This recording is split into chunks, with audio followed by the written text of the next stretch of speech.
السلام علیکم ورحمۃ اللہ وبرکاتہ۔ الحمد للہ نحمده ونستعینه ونستغفره ونؤمن به ونتوکل علیہ ونعوذ باللہ من شرور انفسنا ومن سیئات اعمالنا، من يهده الله فلا مضل له ومن يضلله فلا هادي له، ونشهد أن لا إله إلا الله وحده لا شريك له، ونشهد أن سيدنا ومولانا محمدا عبده ورسوله، أما بعد فأعوذ بالله من الشيطان الرجيم، بسم الله الرحمن الرحيم وَإِذْ قُلْنَا لِلْمَلَائِكَةِ اسْجُدُوا لِآدَمَ فَسَجَدُوا إِلَّا إِبْلِيسَ أَبَى وَاسْتَكْبَرَ وَكَانَ مِنَ الْكَافِرِينَ۔ وقال اللہ تعالی فی مقام الآخر، یا ایہا الناس انا خلقناکم من ذکر وانثی وجعلناکم شعوبا وقبائل لتعارفوا، ان اکرمکم عند اللہ اتقاکم، ان اللہ علیم خبیر۔ وقال النبی صلی اللہ علیہ وسلم، لا يدخل الجنة من كان في قلبه مثقال ذرة من كبر، او كما قال علیہ الصلاة والسلام۔ حضرات محترم، آپ حضرات کے علم میں ہے کہ ہمارا موضوع روحانی بیماریاں ہیں۔ بہت سے امراض پر ہم ڈسکس کر چکے ہیں۔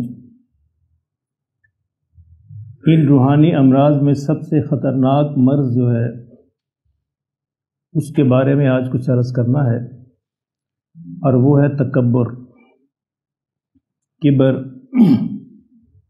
ایروگینس۔ اور آپ حضرات جانتے ہیں کہ اس کائنات میں سب سے پہلا جو گناہ ہوا وہ یہی گناہ تھا۔ وَإِذْ قُلْنَا لِلْمَلَائِكَةِ اسْجُدُوا لِآدَمَ فَسَجَدُوا إِلَّا إِبْلِيسَ، اللہ پاک فرماتے ہیں کہ جب میں نے کہا فرشتوں سے کہ جب میں آدم کو تخلیق کروں، آدم کو بناؤں تو اس کے سامنے سجدہ کرو، فَسَجَدُوا، سب نے سجدہ کیا، إِلَّا إِبْلِيسَ، سوائے ابلیس کے، ابا، اس نے انکار کر دیا، واستکبر، اور تکبر کیا۔ یعنی اس دھرتی پر، اس کائنات میں جو پہلا گناہ سرزد ہوا ہے وہ یہ تکبر کا گناہ تھا کہ میں اس سے بہتر ہوں، میں اس سے بڑا ہوں۔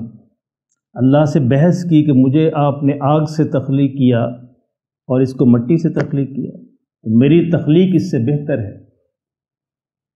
یعنی حیرانی یہ ہوتی ہے کہ اتنے علم کے باوجود جب انسان، یہ تکبر ایسی بیماری ہے کہ اتنے بڑے عالم کو، جس کو اللہ نے اس کے علم کی وجہ سے اتنا اعزاز نصیب فرمایا تھا، یوں اوندھے منہ گرا دیتی ہے۔ اتنی خطرناک بیماری ہے، اور یہ چھپ چھپ کر سینوں میں تصویریں بنا لیا کرتی ہے، تکبر جو ہے۔ اسی لیے حضور صلی اللہ علیہ وسلم نے ارشاد فرمایا، جس کا مفہوم یہ ہے کہ لا يدخل الجنۃ، وہ شخص جنت میں داخل نہیں ہوگا، من کان فی قلبہ مثقال ذرۃ، جس کے دل کے اندر ایک رائی برابر بھی کبر ہوگا۔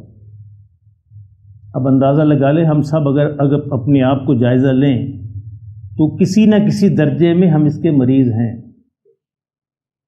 یعنی میرے سمیت ہم سب کسی نہ کسی درجے میں اس کے مریض ہیں. تو یہ بڑا سنجیدہ معاملہ ہے. یعنی یہ کوئی ایسے سن کے بات نکالنے والی نہیں ہے. لا يدخل الجنہ یہ کسی ایرے گہرے کا فرمان نہیں ہے. اللہ اکبر. اس کائنات کے سب سے بڑے سچے کا فرمان ہے، جس کی بات جو ہے کبھی جھٹلائی نہیں جا سکتی. یعنی یہ تو کہا جا سکتا ہے کل سورج جو ہے مشرق کے بجائے مغرب سے نکلے گا. یہ نہیں ہو سکتا کہ محمد رسول اللہ صلی اللہ علیہ وسلم کی بات غلط ہے. یعنی آپ تو جو فرماتے ہیں وہ فرماتے ہیں، اللہ سے پوچھ کے فرماتے ہیں، اپنے سے تھوڑا فرماتے ہیں. اور اللہ نے فرمایا کہ جس کے دل میں رائی کے برابر بھی، یہی اللہ نے اسلوب جو ہے سورہ زلزال کے اندر اختیار کیا. فَمَن يَعْمَلْ مِثْقَالَ ذَرَّةٍ خَيْرًا يَرَهُ، جو رائی کے برابر بھی نیک عمل لے کے آئے گا وہ اس کو پالے گا، ہمارے ہاں ضائع نہیں جائے گا. وَمَن يَعْمَلْ مِثْقَالَ ذَرَّةٍ شَرًّا يَرَهُ، اور جو رائی کے برابر بھی ایک عمل لے کے آئے گا برائی کا، وہ بھی اس کو پالے گا. یعنی اللہ کے دفتروں میں کوئی غلطی نہیں ہوتی، کوئی مسٹیک نہیں ہوتی، یہ امکان ہی نہیں ہے. یعنی اگر اللہ کی بنائی ہوئی معمولی سی مخلوق جو ہے انسان، اس نے اتنی پرفیکشن حاصل کر لی ہے کہ اس کے جو سپر کمپیوٹر جو ہے وہ غلطی نہیں کر سکتے، تو اللہ کے کمپیوٹر کیسے غلطی کریں گے؟ ہمارے وہ ذرات بھی، ہمارے وہ خیالات بھی، ہمارے وہ گناہ بھی جن کے بارے میں بعض اوقات ہم خود بھی علم نہیں رکھتے، لیکن ہمارے دلوں کے اندر وہ پوشیدہ ہوتے ہیں، اللہ کے رجسٹروں سے وہ بھی پوشیدہ نہیں رہتے. اس لیے فرمایا کہ جس کے دل میں ذرہ برابر بھی، رائی کے دانے کے برابر بھی، یعنی رائی کے دانہ تو ایک مثال ہے، اس سے بھی چھوٹا، اگر کوئی اس سے بھی چھوٹا ذرہ اس کے دل کے اندر کبر کا ہوگا، تکبر کا ہوگا، گھمنڈ کا ہوگا، غرور کا ہوگا، فخر اور ایروگینس کا ہوگا، تو وہ جنت میں داخل نہیں ہوگا. اب اس سے بات اور کیا بات رہ جاتی ہے؟ یعنی اگر حضور صلی اللہ علیہ وسلم کسی کو فرما دیں، اللہ اکبر. سیدنا ابو ہریرہ رضی اللہ تعالیٰ عنہ نے عرض کیا کہ یا رسول اللہ صلی اللہ علیہ وسلم، دعا فرمائیے کہ میری والدہ جو ایمان لے آئے. آپ نے دعا فرما دی. اب ادھر حضور نے دعا فرمائی، ادھر حضرت ابو ہریرہ نے دوڑ لگا دی گھر کی طرف. اور لوگوں نے کہا ابو ہریرہ کیا ہوا تمہیں، کیا ہوا؟ کہتے کہ میں یہ دیکھنا چاہتا ہوں کہ میں پہلے پہنچتا ہوں یا میرے حضور کی دعا پہلے پہنچتی ہے. اللہ اکبر.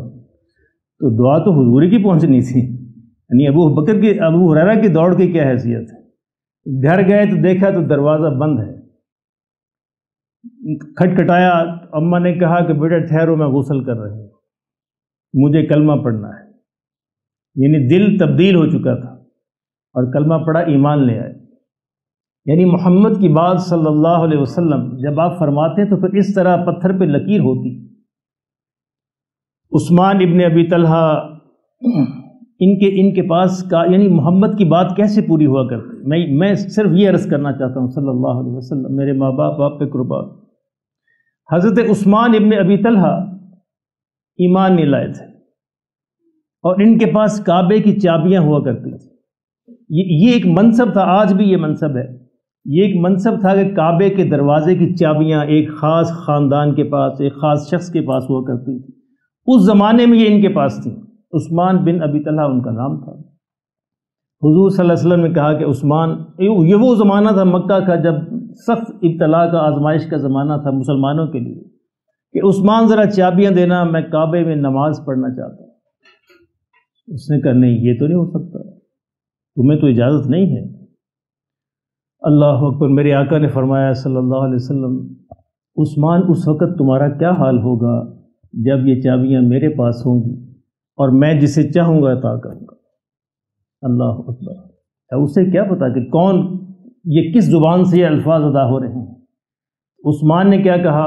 وہی گھمنڈ، تکبر. اب دیکھیں دونوں باتیں ساتھ ساتھ دیکھیے کہ تکبر کتنی بری چیز ہے اور محمد کی بات صلی اللہ علیہ وسلم کیسے پوری ہوتی. تو عثمان کیا کہتے ہیں آگے سے؟ کیا قریش جو ہے سارے مر جائیں گے اس سے؟ یہ چابیاں آپ کے پاس آ جائیں گی. حضور نے فرمایا ایسے ہی ہوگا. نہیں دی چابیاں. آقا دو عالم صلی اللہ علیہ وسلم واپس تشریف لے آئے. بہرحال زمانہ گزرا اور آپ حضرات جانتے ہیں مکہ فتح ہوا اور پھر یہ چابیاں حضور صلی اللہ علیہ وسلم کو پیش کر دی گئی. آقا دو عالم صلی اللہ علیہ وسلم کعبے کے دروازے پہ کھڑے تھے اور سارے صحابہ ابو بکر، عمر، عثمان و علی سمیت سارے کے سارے منتظر تھے کہ یہ چابیاں ہمیں عطا کر دی جائیں۔ بڑا منصب تھا، حتیٰ کہ انہوں نے عرض کیا، حضرت ابو بکر نے کہا کہ مجھے عطا فرما دیا۔ ابو بکر سے پیارا تو کوئی بھی نہیں تھا۔ عمر نے عرض کیا کہ مجھے عطا فرما دیجیے، عثمان نے عرض کیا، حضرت علی نے عرض کیا، حضور خاموش رہے۔ جو بھی کہتا جاتا حضور خاموش رہتے، حتیٰ کہ آپ نے خود ارشاد فرمایا کہ عثمان ابن ابی طلحہ کہاں ہے؟ ادھر دیکھا ادھر دیکھا، نظر نہیں آیا، کہا کہ دیکھو اس کو تلاش کر کے لاؤ۔ دیکھا تو وہ اپنے گھر کے دروازے بند کیے ہوئے بیٹھے، شرمندہ ہیں، پریشان ہیں کہ آج کیا ہو۔ لوگ گئے، بلایا کہ محمد رسول اللہ صلی اللہ علیہ وسلم بلاتے ہیں، تو یہ شرمندہ شرمندہ چلے آئے، تو آ کر کھڑے ہوئے تو حضور نے چابیاں ان کے سامنے کی، کہا کہ عثمان تیرا کیا خیال ہے کہ آج یہ چابیاں میں کسے عطا کروں؟ اس سے پہلے فرمایا کہ عثمان تمہیں وہ دن یاد ہے کہ جب میں نے کہا تھا کہ ایک دن ہوگا یہ چابیاں میرے ہاتھ میں ہوں گی، اللہ اکبر، اور میں جسے چاہوں گا عطا کروں گا۔ عثمان نے کہا جی مجھے یاد ہے، نظریں جھکائی ہوئی، شرمندہ، پریشان۔ تو حضور نے پوچھا کہ عثمان تمہارا کیا خیال ہے آج یہ چابیاں میں کسے عطا کروں گا؟ اللہ اکبر، کہا کہ آپ ایک شریف باپ کے بیٹے ہیں اور شریف خاندان سے، اور مجھے امید ہے کہ آپ مجھے ہی عطا کریں گے۔ اللہ اکبر۔ جب آقا دینے پہ آتے ہیں، حضور نے صرف چابیاں نہیں عطا کی، فرمایا کہ عثمان یہ چابیاں لے لو، اب قیامت تک یہ چابیاں تم سے کوئی چھین نہیں سکتا۔ اللہ اکبر۔ میرے آقا کی بات اس طرح، میں صرف یہ عرض کرنا چاہ رہا ہوں کہ آقا کی بات پوری کیسے ہوتی ہے۔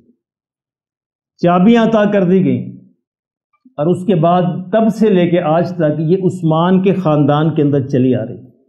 اچھا، اس سے علماء نے دو مسئلے نکالے، یعنی علماء کے اللہ بڑی عقل عطا فرماتے ہیں۔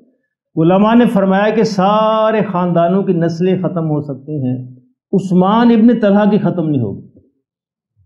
کیوں ختم نہیں ہوگی؟ کہ حضور نے فرما دیا صلی اللہ علیہ وسلم کہ عثمان اب یہ چابیاں قیامت تک تم سے کوئی چھین نہیں سکتا، اس لیے اس کی نسل میں نرینہ اولاد کا ہونا ضروری ہے، اور یہ ہوتی رہے گی۔ ابھی بھی جو چابی ہیں اسی خاندان کے اندر موجود ہیں۔ اب میں یہ عرض کرنا چاہ رہا ہوں کہ آقا کی بات پوری کیسے ہوتی ہے۔ شاہ فیصل کا زمانہ تھا۔ اب شاہ فیصل کے زمانے میں جب دیگر ملکوں کے بادشاہ، صدر، وزیر اعظم آتے ہیں تو پہلے وہ یہ درخواست کرتے ہیں کہ ہمیں خانہ کعبہ کے اندر جانا ہے، تو ہمارے لیے دروازہ کھولا جائے۔ تو اس کے لیے پھر اہتمام کیا جاتا ہے، جس کے پاس چابی ہوتی ہے اس خاندان میں سے اس کو پابند کیا جاتا ہے کہ وہ اس دن موجود رہے تاکہ دروازے کو کھولا جائے۔ کسی ملک کے بادشاہ آئے اور وہ پہلے سے یہ اپوائنٹمنٹ کرنا بھول گئے کہ مجھے کعبہ کے اندر جانا ہے، تو عین موقع پر انہوں نے اپنی اس خواہش کا اظہار کیا کہ مجھے کعبہ کے دروازے کھولیے، مجھے کعبہ کے اندر جانا ہے۔ چنانچہ چابی منگوائی گئی۔ عثمان ابن ابی طلحہ کے جو خاندان ہے، جو چلتا آ رہا ہے، اس خاندان سے، اس گھر سے چابی منگوا لی گئی۔ ان کو نہیں بلایا گیا، ان کے بندے کو، چابی منگوائی گئی۔ اب چابی لگائی، تالا نہیں کھل رہا۔ اللہ اکبر، محمد رسول اللہ، میرے ماں باپ پہ قرب۔ جب حضور کی زبان سے یہ بات نکلتی ہے، یہ کائنات ادھر سے ادھر ہو سکتی ہے، یہ بات چل نہیں سکتی، پھر یہ ہو کر رہے گی۔ اور حضور نے فرمایا کہ جس کے دل میں رائی کے برابر بھی تکبر ہوگا وہ جنت میں داخل نہیں ہوگا۔ آپ کیا سمجھتے کہ یہ بات ٹل جائے گی؟ یہ بات ہو کر رہے گی۔ اس لیے میرے محترم دوستو، موت سے پہلے تکبر کو دلوں سے پاک کرو۔ اب خانہ کعبہ کے امام کوشش کر رہے ہیں کہ چابی کھل جائے، نہیں کھل رہی۔ ایک امام، دوسرا امام، تیسرا، نہیں کھل رہی۔ بڑے پریشان ہوئی، کیا ہوا یا اللہ، معاملہ کیا ہے؟ آخر ان کو یہ حدیث یاد آئی، امام کعبہ کو یہ حدیث یاد آئی جو حضور صلی اللہ علیہ وسلم نے فرمایا تھا۔ انہوں نے کہا ہو اچھا بات یہ ہے، اچھا ان کو اچھا ایسے کرو، وہ جو فیملی ہے وہ تو بندہ کہیں باہر گیا ہوا ہے، کیونکہ اس کو پتہ نہیں تھا کہ بادشاہ نے آنا ہے، وہ کہیں باہر چلا گیا مکے سے۔ کہا کہ اچھا اس کا چھوٹے بیٹے کو بلا لاؤ، اس کے چھوٹے بچے کو بلا لاؤ۔ چھوٹے بچے کو بلایا گیا، اس کے ہاتھ میں چابی پکڑائی گئی، تالا کھل گیا۔ یا رسول اللہ، میرے ماں باپ آپ پہ قربان، جب آپ فرماتے ہیں تو آپ کی بات ایسے سچ ثابت ہوتی، اور آج تک یہ منصب چلا آ رہا ہے اور چابی اسی خاندان کے پاس۔ حضور صلی اللہ علیہ وسلم پیٹ پہ دو پتھر بنے ہوئے، جنگ احزاب ہے، جنگ خندق ہے، اور خندق کھود رہے ہیں، اور اس حال کے اندر ایک یعنی اٹھاتے ہیں، مارتے ہیں زمین پر، اور ایک پتھر پہ پڑتی ہے ضرب تو چنگاریاں نکلتی ہیں، اور حضور صلی اللہ علیہ وسلم صحابہ سے فرماتے ہیں اس حال کے اندر بھوک کا یہ عالم ہے کہ پیٹ پر دو پتھر بندھے ہوئے ہیں، اور اس حال میں صحابہ سے فرماتے ہیں کہ اللہ نے مجھ پر ایران اور روم کے خزانے کھول دیے، یہ تمہارے قدموں میں آ کر رہیں گے۔ کوئی تصور کر سکتا ہے؟ یعنی وہ شخص کہ جس پہ حال یہ ہے بھوک سے کہ پیٹ پر دو پتھر باندھ رکھے ہیں، اور ہاتھوں میں کلہاڑی ہے، ہاتھوں میں پھوڑا ہے، ہاتھوں میں کسی ہے، اور خندق کھود رہے ہیں، اور وہ یہ فرما رہے ہیں کہ ایک دن آئے گا میرے صحابہ کہ جب روم اور ایران جو ہے تمہارے قدموں میں ڈھیر ہو جائے گا۔ صحابہ نے کہا آمنا وصدقنا یا رسول اللہ صلی اللہ علیہ وسلم، ہم ایمان لائے اور ہم نے تصدیق۔ ہجرت فرما رہے ہیں، میرے آقا کی بات کیسے پوری ہوتی؟ ہجرت فرما رہے ہیں، کفار نے اعلان کیا کہ جو ان کو پکڑ کے لائے گا اس کے 100 اونٹ انعام دیا جائے گا۔ 100 اونٹ معمولی نہیں تھے اس زمانے میں۔ تو سراقہ، اب سراقہ بھی اس دوڑ کے اندر شامل ہوا، سارے پیچھے رہ گئے لیکن اس نے پا لیا، حضور صلی اللہ علیہ وسلم تک پہنچ گیا، اور جب قریب آیا تو اللہ کا مدد شامل حال تھی، اس کا گھوڑے نے ٹھوکر کھائی، گر گیا، پھر اٹھا، پھر گھوڑے نے ٹھوکر کھائی، پھر گر گیا، پھر اٹھا، 3 دفعہ ایسا ہوا تو سمجھ گیا کہ معاملہ کچھ اور ہے۔ کہا کہ اے محمد صلی اللہ علیہ وسلم مجھے معاف فرما دیجیے، میں نے غلطی کی، میں سمجھا نہیں تھا آپ کو، میں نے غلطی کی، مجھے معاف فرما دیجیے۔ حضور صلی اللہ علیہ وسلم فرمایا امان ہے، ہماری طرف سے تو سب کو امان ہوتی ہے۔ اب عقل مند آدمی تھا، کہا کہ نہیں یا رسول اللہ صلی اللہ علیہ وسلم مجھے امان لکھ دیجیے۔ اور اس موقع پہ حضور نے فرمایا کہ سراقہ تیرا اس وقت کیا عالم ہوگا جب تیرے ہاتھ میں ایران کے بادشاہ کے کنگن ہوں گے۔ اللہ اکبر، یعنی عالم یہ ہے کہ چھپ کر جا رہے ہیں، اپنے شہر سے نکال دیا گیا ہے، تنے تنہا ہیں، ایک ابو بکر ہے ساتھ، یہ اللہ کی ذات ہے، اور مدینہ کی طرف روانہ ہیں اور چھپ کر روانہ ہیں، اور لیکن فرما یہ رہے ہیں کہ سراقہ تیرا کیا عالم ہوگا اس وقت جب ایران کے بادشاہ کے کنگن تیرے ہاتھوں کے اندر ہوں گے۔ اللہ اکبر، سراقہ سمجھ گیا کہ یہ معمولی زبان نہیں ہے، یہ کس کی زبان ہے؟ یہ زبان ہے محمد کی صلی اللہ علیہ وسلم۔ سراقہ نے کہا کہ حضور یہ بھی لکھ دیجیے۔ حضور صلی اللہ علیہ وسلم نے ابوبکر سے فرمایا کہ لکھ دو، اس کو امان بھی لکھ دو اور یہ بھی لکھ دو، ایک وقت آئے گا جب ایران کے بادشاہ کے سونے کے کنگن اس کے ہاتھوں میں ہوں۔ لکھ دیا حضرت ابوبکر نے، امان بھی لکھ دی اور یہ بھی لکھ دیا۔ اب سراقہ نے جیب میں ڈالا اور خاموشی سے روانہ ہو گیا، واپس مکہ جا پہنچا۔ اب یہ زندہ رہا، حضور صلی اللہ علیہ وسلم اس دنیا سے تشریف لے گئے، سراقہ زندہ رہا، ابوبکر یعنی اس کے حضور کی فتح مکہ کے بعد یہ بھی ایمان لے آئے۔ ابوبکر کے دور میں خاموشی سے زندہ رہے، حضرت عمر کا دور آیا، اور سیدنا عمر کا دور آیا تو سراقہ موجود تھے، اور سیدنا عمر کے زمانے میں ایران فتح ہوا۔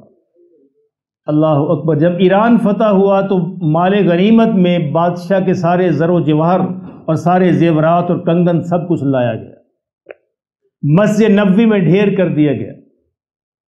اب یہ سب سے جو قیمتی چیزیں تھیں، یعنی یہ کنگن اور بادشاہ کے تاج اور ہیرے اور جواہرات، اللہ اکبر، سیدنا عمر آپ کی فراست پہ بھی ہم قربان، انہوں نے یہ کنگن الگ کیے، کہا کہ یہ بادشاہ کے کنگن ہے تو یہ بادشاہ کو ہی پہننے چاہیے۔ اب بادشاہ ان کی نظر میں کون تھا؟ کون تھا ذرا اندازہ فرمائیے۔ اللہ اکبر، سیدنا عمر نے کہا حسن اور حسین کو بلاؤ۔ اللہ اکبر، جو جنت کے جوانوں کے سردار ہوں، میری نظر میں یہ بادشاہ ہے، حسن اور حسین کو بلا کے لاؤ، یہ اس کنگن کے حقدار وہ ہیں۔ اتنی دیر میں سراقہ حاضر ہوئے اور وہ پرچی سامنے کر دی کہ حضور نے یہ مجھے عطا فرمائے تھے صلی اللہ علیہ وسلم۔ اللہ اکبر، حضرت عمر خاموش ہو گئے، کہا کہ دل تو یہ کرتا تھا کہ شہزادوں کو پہناؤں، حسن اور حسین کو پہنچاؤں، لیکن حضور کی بات تو نہیں ٹالا جا سکتا۔